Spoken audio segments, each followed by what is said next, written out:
Sa iban pang balita, Archdiocese of Haro magapasakop sa White Ribbon Movement kontra korupsyon ngaywaton sa Domingo. Pila ka mga Ilonggo dismayado na sa nagakatabo nga korupsyon sa pungsod. Si John Sala nakatutok live sa Haro Plaza sa Iloilo City. John?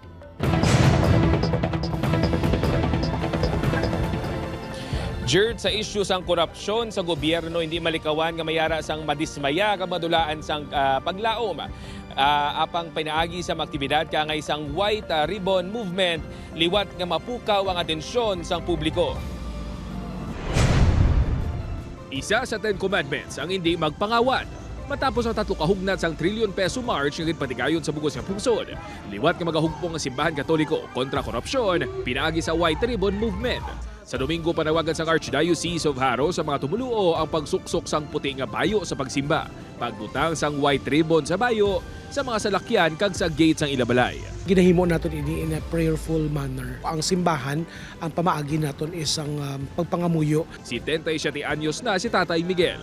Halin sang una, korupsyon man kuno sa gihapon ang nagapaimol sa Pilipinas. Minalita nga kwarta ginakawat nila. Pero kadto kabala sa mga ospital, ang tao, ang pasyente, aga pagapulaw, gapila sang makakaabil sang libre nga bulong. Di imbis ang pangawat na nila kung ginsabwag nila ng kwarta sa pigado to nga nagapabulong sa ospital. Dismayado ini, kag nagahandom nga mapapas ng korupsyon. Para naman kay Rigel, kinahanglan kuno nga tanan kita maghugpong agod masulbar ang korupsyon. Nagiging ganyan sila dahil nakikita nila na tameme yung mga tao. Pero kung meron tayong boses sa lipunan, mapigilan natin yung korupsyon. Aminado si Father Colada nga hindi malikawan nga madulaan na sang paglaom ang mga Pilipino.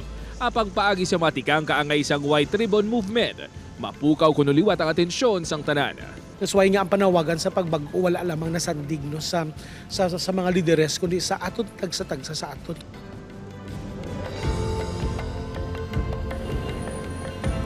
Jerd, isa pagid sa mga solusyon suno sa Haro Archdiocese agod nga mauntat ng korupsyon amo ang sa adlaw sang eleksyon ang pagpili sang intsakto nga mga lideres. Jerd? Madamugid nga salamat, John Sala.